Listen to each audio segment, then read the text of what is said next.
Thinking Aloud. Conversations on the leading edge of knowledge and discovery with psychologist Jeffrey Mishlove.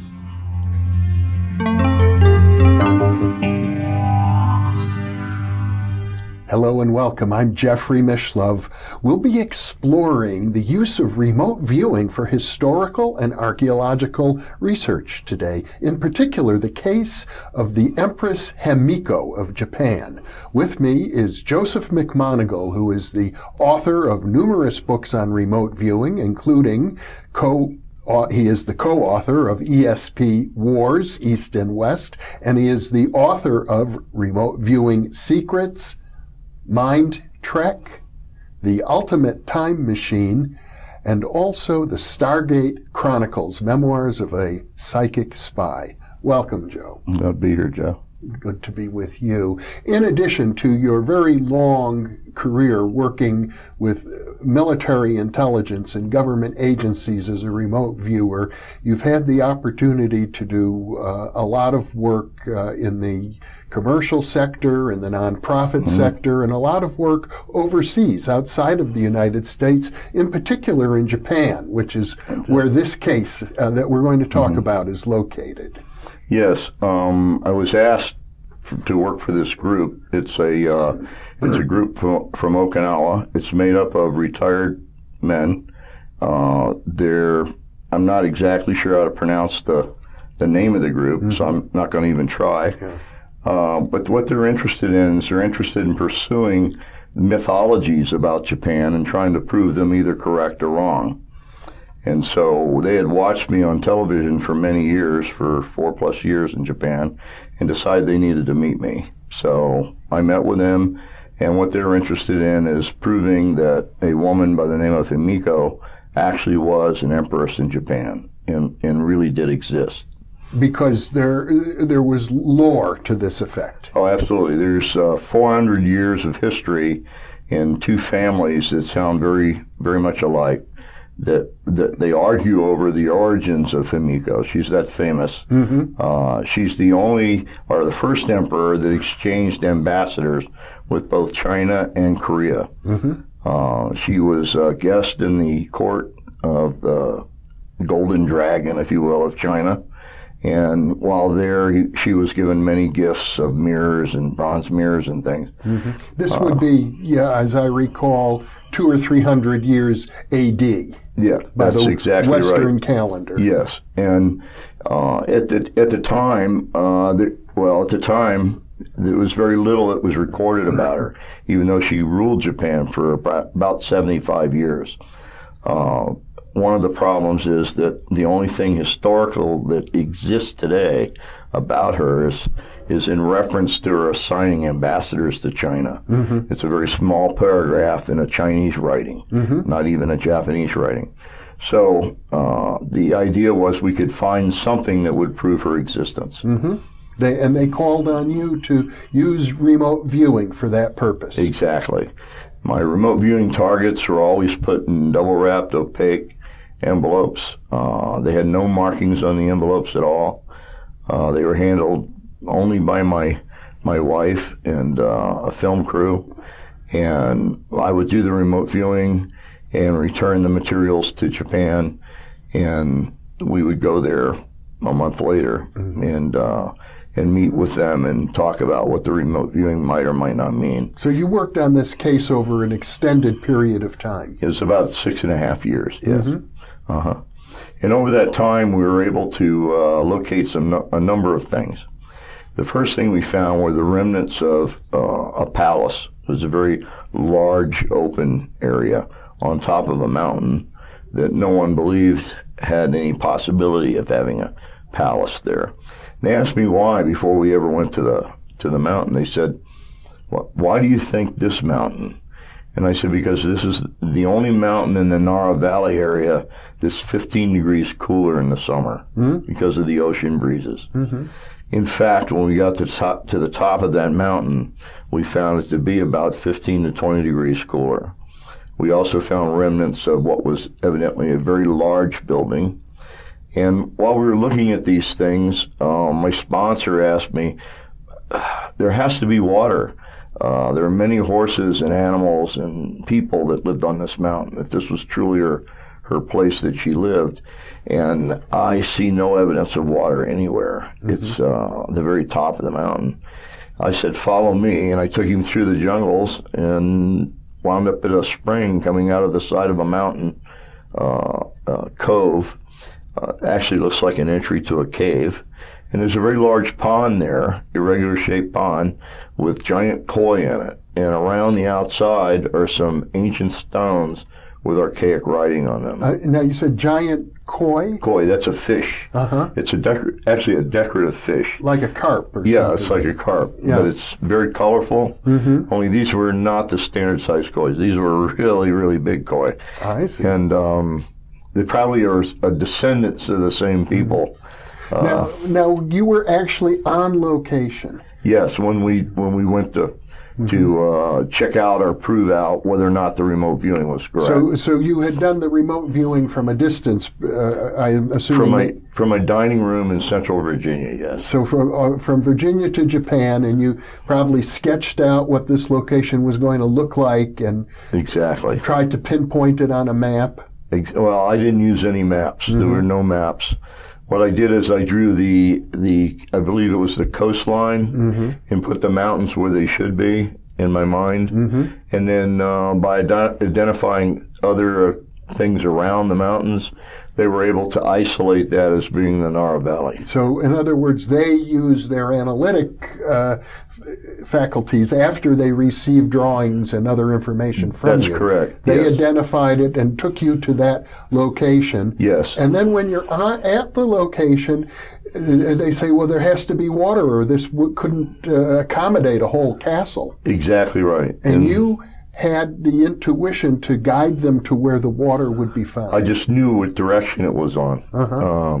We were actually in a tower that overlooked the edge of the cliff, overlooking this mountaintop. And my sponsor said, there's got to be water here somewhere, but I don't see water anywhere. And that's when I took him through the jungle to the place on the place on the mountain, mm-hmm. where it was concave. Now, and I suppose from a technical point of view, that's not quite remote viewing. It's more some sort of intuition. Yes, exactly. Well, remote viewing is what designates remote viewing is the protocol in which it's done. Yes. So you can do dowsing as a remote viewer. You can follow your intuition. There's a lot of different things you can do as long as it's in that primary protocol, which means double blind. Yeah. It's not a problem. So you identified a location. They found ruins of a large building there. That's correct. That were not known prior? That's exactly right. Mm-hmm. The second place we went, I think it was a year later, I located what I thought was her tomb. Not tomb.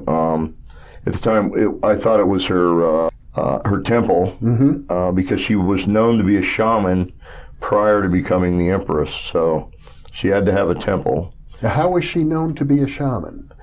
It's like a continuation of the mythology. Mm-hmm. She had to be a shaman to rule Japan for 75 years or more, and never have a single war or a single battle between the warlords. Mm-hmm. This was a unique thing. Mm-hmm. So in addition to this Chinese reference, there was other lore that had accumulated. Accumulated over time, yeah. Mm-hmm. It was generally word of mouth coming from two different families, mm-hmm. both families arguing that she had descended from their family. Mm-hmm.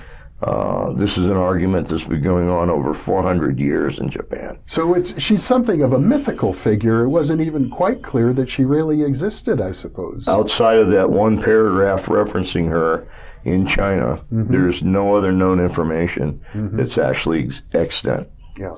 So we went to the location of the temple, which was down on the tip of the main island, mm-hmm. and actually found the temple in the middle of a cornfield, exactly where I said it was going to be. And I assume it was again in ruins. Yes, absolutely in ruins.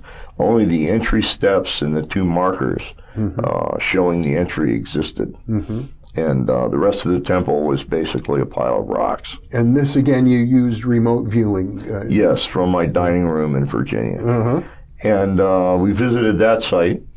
In fact, they got very upset with me there because to get to the location, I took off through the jungle again, and this time it was summer, and they had many poisonous snakes in Japan. Oh. So that was unforgivable for me to do that, to risk my life by walking through the snake areas. Oh, yeah. Yeah, so... But you did. Yeah, I did. Well, you're accustomed to danger. Well, I'm accustomed to jungles. You're a Vietnam veteran. You've been in many battle zones. Yes, I was in 4 of the major battles in Vietnam. And I'm still here. Well, I'm under the impression, Joe, that the reason that you were originally selected to participate in the military intelligence remote viewing program is because at that time the people who were planning and designing the program thought that soldiers who had been able to survive as you had in very numerous dangerous situations might have a built-in sixth sense that yeah, they looked at the job that was being done. If it was extremely dangerous, they would have a feel for how a person was either really, really lucky or not. Yeah. And they thought if they found people who appeared to be very lucky, they were probably talking to someone that was also very intuitive. And in this case, it at least proved out to be true. And so your willingness to go headlong into a jungle full of poisonous snakes is probably... It was no big deal for me. Yeah. I just assume that I can deal with it. It's not a big deal. Yeah. But for the typical Japanese, it's extremely stressful. Sure. So I think... Especially a film crew. Exactly. Yeah. It took a lot for them to follow me. I bet. But we did find the temple. There was a second temple, and I put that temple on an island called Namami Island. Namami Island is very, very tiny. It's so small it's not on most maps.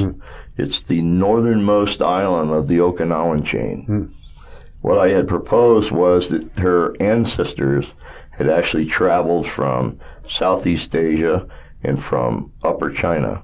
Her father probably came from Upper China and her mother came from Southeast Asia as a nomadic boat people.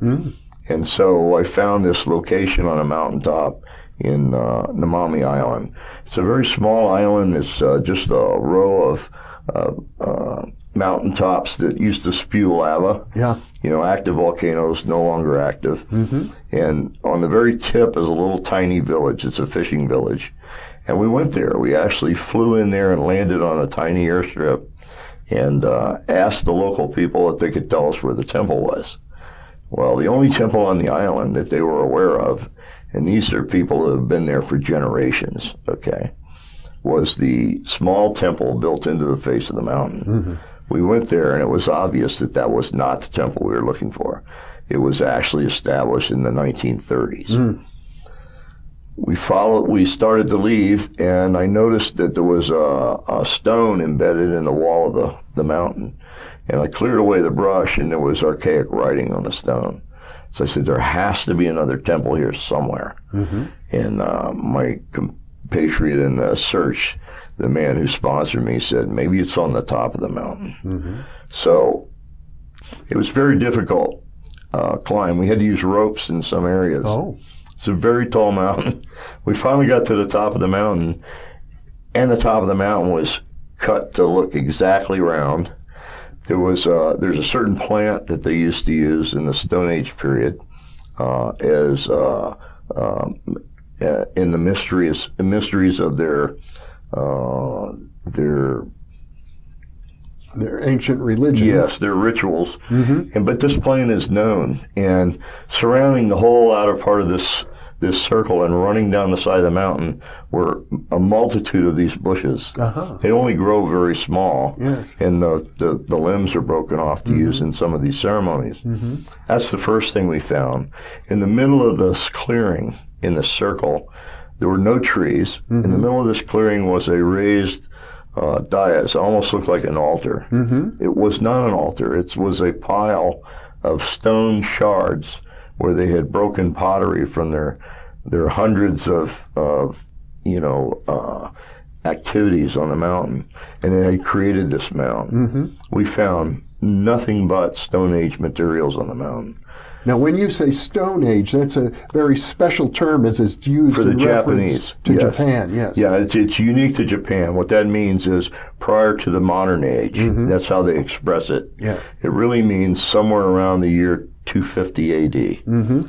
Now, even the Japanese can no longer read the writing on these stones, but we found many stones up there with archaic writing. We since have found that a university somewhere in America has actually gone and done a dig there, and they since verified that as right around 240 to 250, somewhere in that area of the Stone Age Japan history. Now, were there any links to the Empress Himiko? None that we could find, other than we think that this might have been her grandmother, maybe her great-grandmother's temple. I see. Because these were the same boat people that settled the area of the southern island, eons ago.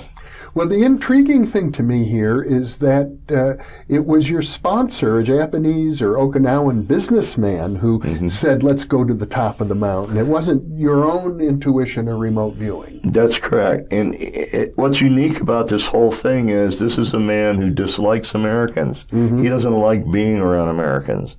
He had watched me on television finding people and had made a decision that he had to meet me. I was the first American that he had voluntarily met. I see. And he had a very fancy dinner for us. They leased the whole restaurant, and all of his compatriots were there, and my wife and I. And through the discussions during dinner, he asked me if I had any thoughts about why I knew so much about Japan.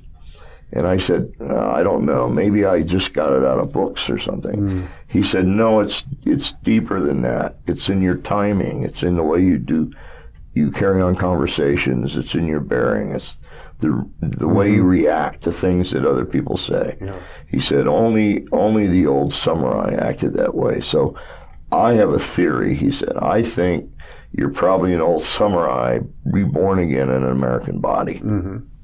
And he asked me, what do you think about that? And I thought about it for maybe 30 minutes, maybe longer, while sipping sake, by the way. And the conclusion I finally gave him is I said, I think probably I'm doing penance. As a Westerner. Yes. He could accept that. Yes, and he just laughed the rest of the night.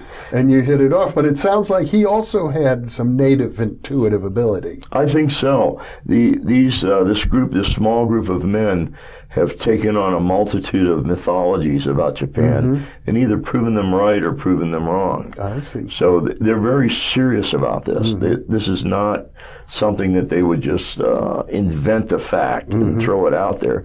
They actually analyze the things that they find. It also says that when you're engaged in a project using remote viewing for historical and archaeological research, the whole team is important. Absolutely.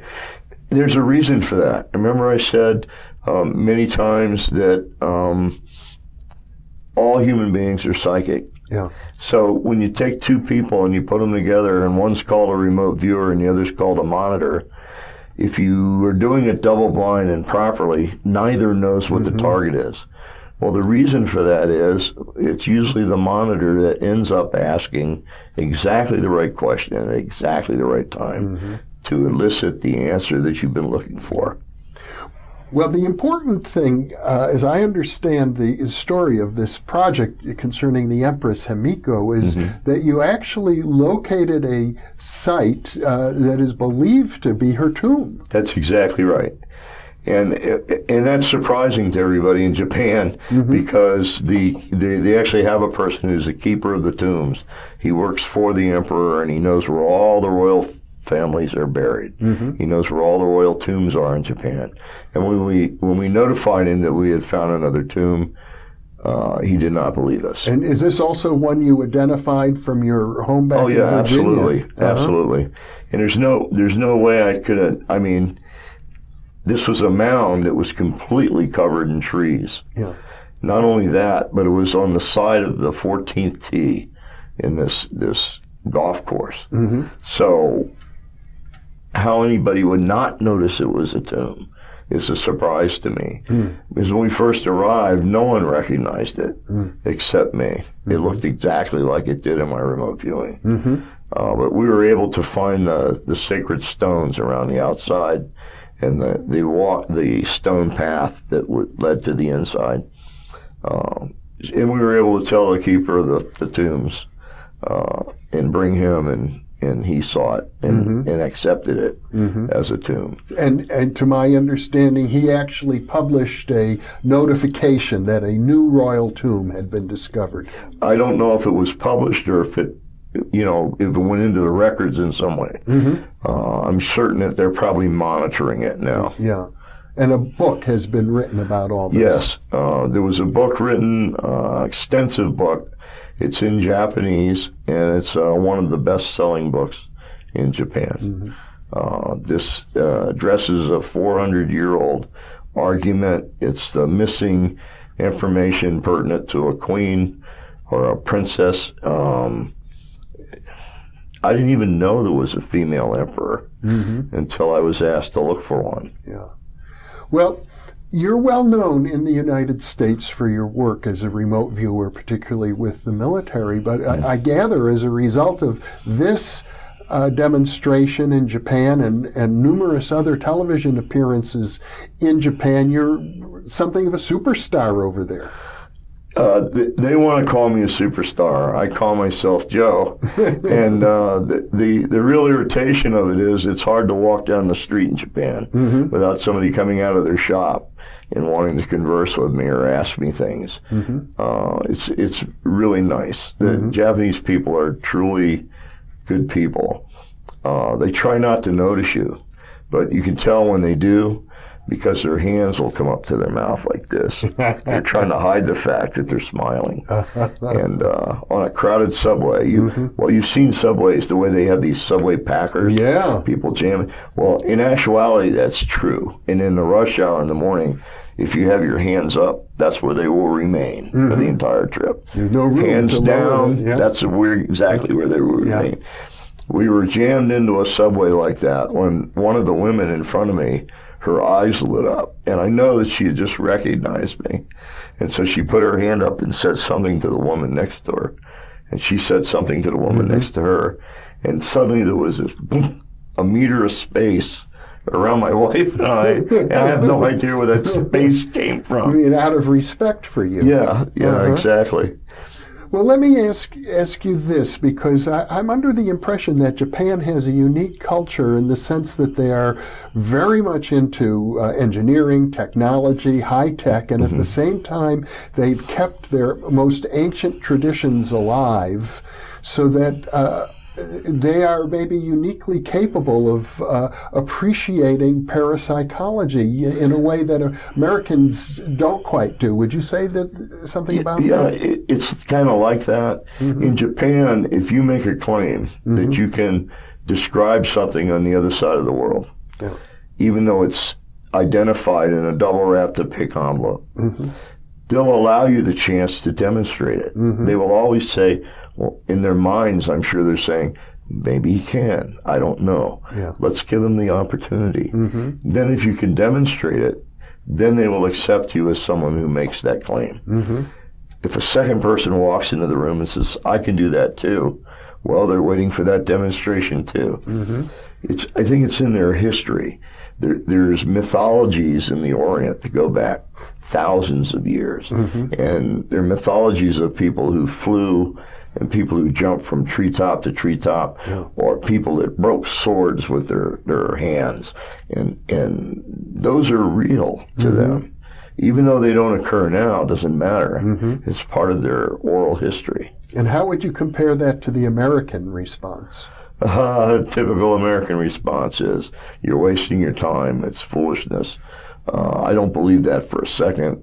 If he did it right in front of me, I'd know there'd be a trick. That's the exact and response. yet you have been able to maintain a career for nearly 4 decades as a remote viewer. Yes, I have. So at least there's a minority of people in the United States who have an attitude similar to what you describe as the typical Japanese attitude. Well, it's almost like if they can see a value for it in addressing whatever the problems are in front of them, they will use it.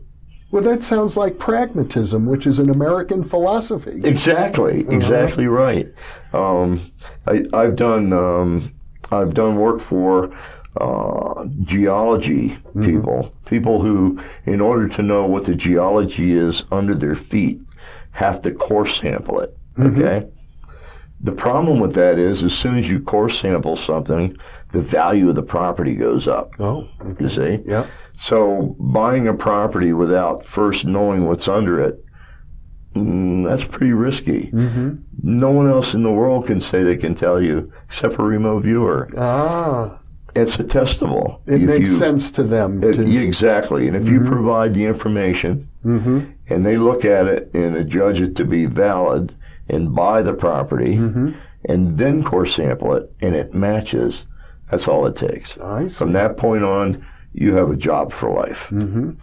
Well, Joe McMoneagle, this has been a very interesting discussion of the practical applications of remote viewing. Thank you for being with me. Thank you for asking me. And thank you for being with us.